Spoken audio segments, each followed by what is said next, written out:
বন্ধুরা, সারাদিনে ভিডিও দিতে পারিনি, তো এখন দেখো চাউমিন করব। কড়াইতে তেল বসিয়ে দিয়েছি, সাদা তেল নেই তো সর্ষের তেলে বানাবো। আর এখানে দেখো এই যে চাউমিন আমি একদম ঝুরঝুরে করে নিয়েছি দোকানের মতোই একদম। আর এখানে মশলার জন্য নিয়েছি এখানে রসুন কুচি আর পেঁয়াজ, 4টে ডিম, ম্যাগি মশলা, কাঁচা লঙ্কা কুচি আর কাঁচা বাদাম।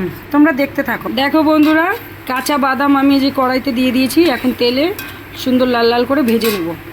হ্যালো বন্ধুরা, দেখো আমি এখন পেঁয়াজটা রসুন কুচিটা দিয়ে দেবো। এখন দেখো কাঁচা লঙ্কা কুচি দিয়ে দিলাম। দেখো বন্ধুরা, এখন আমি এই যে 3টে ডিম ফাটিয়ে নিয়েছি, ডিম 3টে আমি দিয়ে দিলাম। একসঙ্গে পেঁয়াজ লঙ্কা রসুন কুচির সঙ্গে আমি এটা ভুজিয়া করে নেব। হ্যালো বন্ধুরা, এই যে আমি এখন চাউমিনটা দিয়ে দিচ্ছি, আমি এখন মিক্স করে নেব। অল্প অল্প করে দিয়ে আমি মিশিয়ে নেব, তোমরা দেখতে থাকো।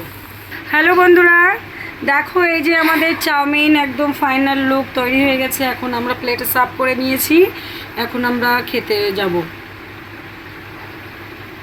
ভালো লাগলে লাইক কমেন্ট সাবস্ক্রাইব প্লিজ করো, আর ভালো লাগলে পুরো ভিডিওটা দেখো।